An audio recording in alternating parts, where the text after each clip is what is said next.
Right, today I'm going to do a video and show you how I get my 3-blade broadheads lined up nicely with the vanes on the arrow. I've got all the same color on this particular arrow, but you'd normally want the top cock vane a different color so you can identify it. But I find this a pretty simple method, and it's only going to work if you have I guess what's called a tunable knock at the end there. Alright, let's get to it. Okay, so here are some of the things that I use for this little method of mine.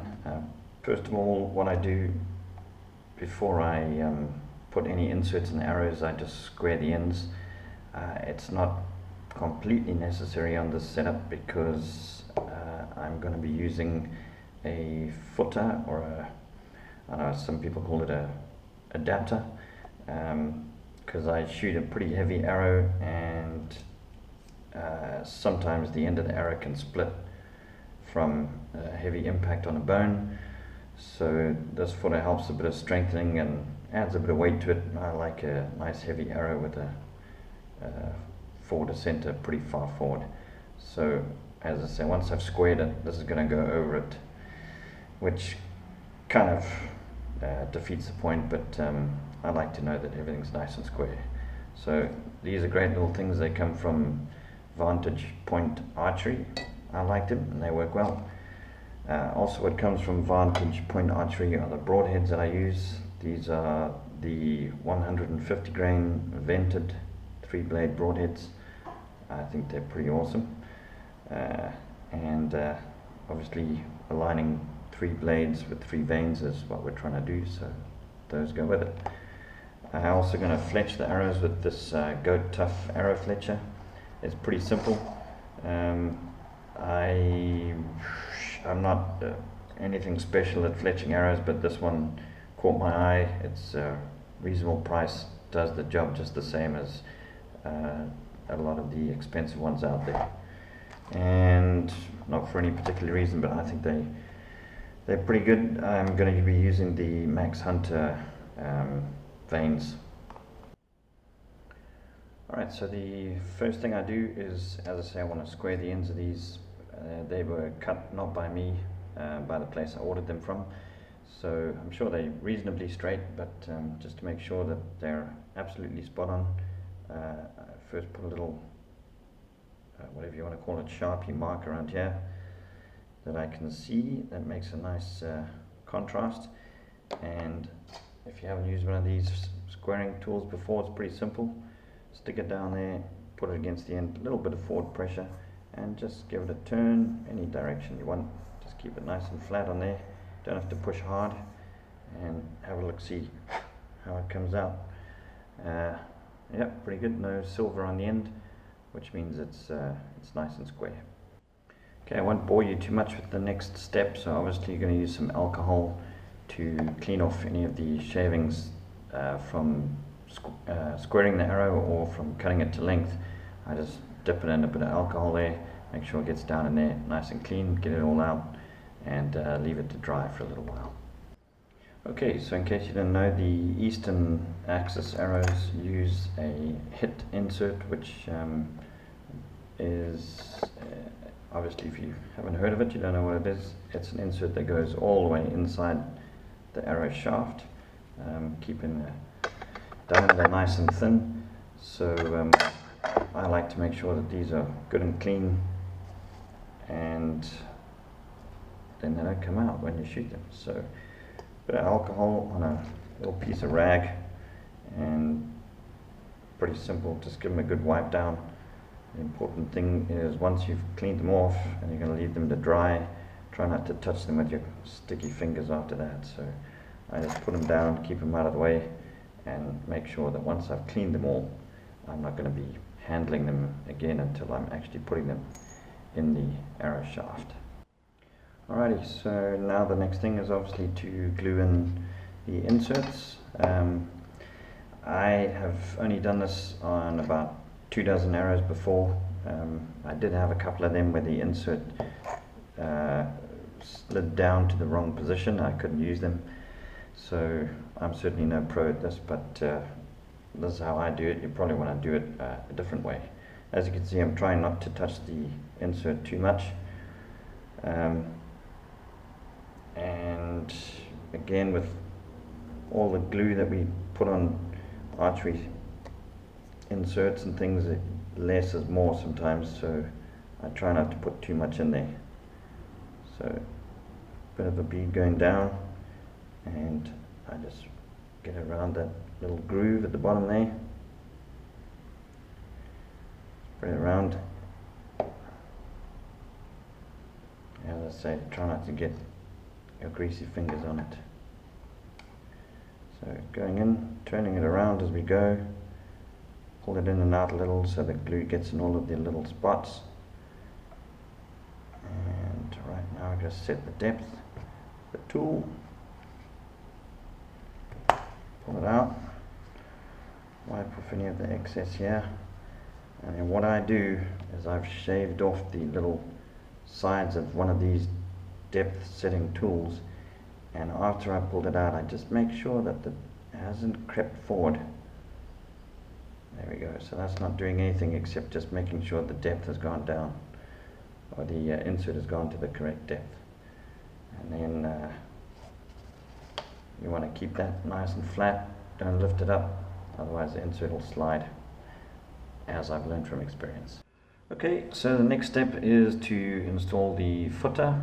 I've already done it on the arrow that I just put the insert in. What I do is the end of the arrow shaft is really smooth, well, I think it is, so I use a little patch of sandpaper just to scratch it up a little, not much at all, just a tiny little a couple of turns with very fine grit sandpaper, and then use some alcohol just to clean it all off. And I can't really get inside the footer to put any abrasions on it. I don't really think it needs it, but I do make sure that it's nice and clean with some alcohol, and then I get ready for the gluing.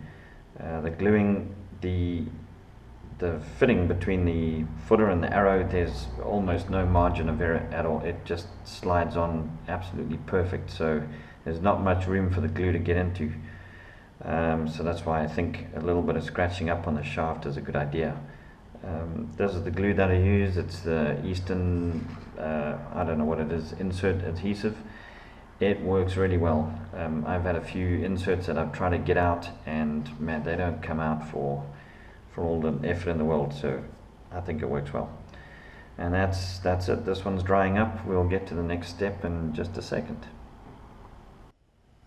Okay, so just to be clear, what we're trying to do is we want to line up these little spokes on the fletching tool, which is particular to the goat tuff fletcher. You want to line these up to be the same as your broadhead blades. Right now you're going to think, well, the knock is not lined up, but don't worry about that. This is a tunable knock. You can turn it, twist it, it's not glued in. So once the vanes are glued on, you can turn the knock so that you're lined up with the cock vane, or however you like to set it up. So that's what I've done here. If I'll just put that out, that's nice and flat, straight up. If I slide it down, don't turn it, you're going to see that the little spokes are in the same place. That means there's going to be a vane on top of there, which is going to line up with that blade on top of that. Let's get to it. Okay, so here goes. You get to see how the goat tuff fletcher works as well. I use a 3-degree helical. You just pull that out, change it, whatever you want. There's 1, 2, and I think maybe a half a degree or something. Anyway, I use 3 degrees because I don't shoot the fastest arrows. They're pretty heavy, so they're only doing about 266 feet per second. And my thinking is I want a nice twist that gets that broadhead spinning as soon as it can. So that's my theory. Anyway, as I said, those are all lined up already. I'm going to put a tiny little, what I actually do is put a couple of drops of glue and then just spread it out. So drop over there, one there, 3 drops, and then I just spread it out like this, and that's normally plenty. One thing I've noticed is a common mistake that might happen with the goat tuff one, you don't want the vein to move up and down, so I make sure it's all the way at the end there, and then you're ready to stick it on. All you got to do is make sure everything's out of the way, put that in there, press it on down, and give it a push down. I just make sure everything catches, and no one ever knows how long it's really going to set or take to set, but I put these little springs on here and I just leave it, and I know that it's good and proper.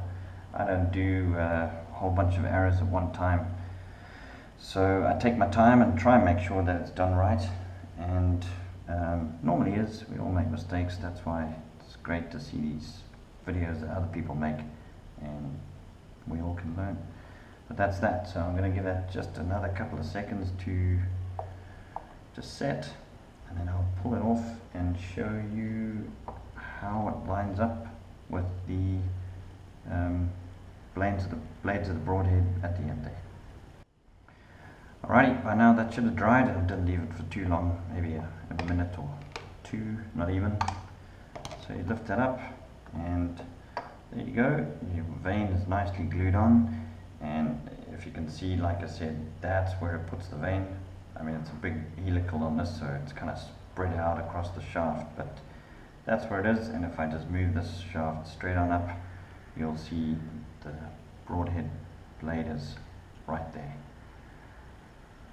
You've got to do 2 more and then it's done. Okay, so second vein is on there and dried by now. Just get to show you how it works. The goat tuff thing, as I say, I'm no expert at fletching, but I think it works pretty well. It's very basic. There it is, man. The veins are on. They seem to sit exactly where they are supposed to. And 3-degree helical, it looks pretty good. It's a big twist, I guess, about the biggest you're going to put on an arrow like this, and it works well. So 3 on there. I'm going to put the last vein in, and then it will be lined up nicely with the broadheads, like I said. And I've seen a couple of other videos on doing this.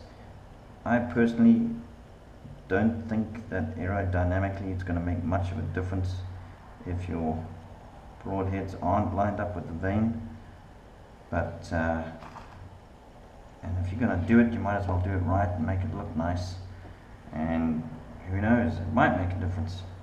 Anyway, so last one going in, put that on down. I just give it a good push and a little bit of a wiggle just to make sure all the edges get on there, and then these little clips hold it in place while you're letting it dry.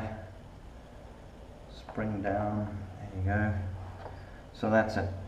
As I said, I don't know if it makes a difference. If it does, awesome. I've seen other guys do the video, and what they do is the veins are already on. Obviously, they put their broadhead on, and if it's offset at a little angle, they're going to get that squaring tool and they're going to shave a little bit off of the arrow, put it back on, see if it lines up. If not, shave a little bit more, put it back on. Well, I don't know, man. To me, you're shaving off the end of the arrow, and what happens if you go a little bit and you've gone too far? Then you've got to shave a lot off. I don't know, I just think it's really time consuming, and this, if you're building your own arrows, man, it's something that makes it a bit more personalized, and I think it's a whole bunch easier. Alright, so enough talking. That should have set by now, so I'll take it off and lift it up. Alrighty, looks like all of them are on there. I'll do the usual thing, put a little bit of glue on each end, make sure it sits nicely, but pull that off, and say if I put one of the vanes straight up and I just move the arrow along, and you can see that the broadhead is straight up, so it all lines up. Anyway, that's my video. I hope you like it. If you got some good comments, please help me out. It's always good to learn, and shoot straight, man.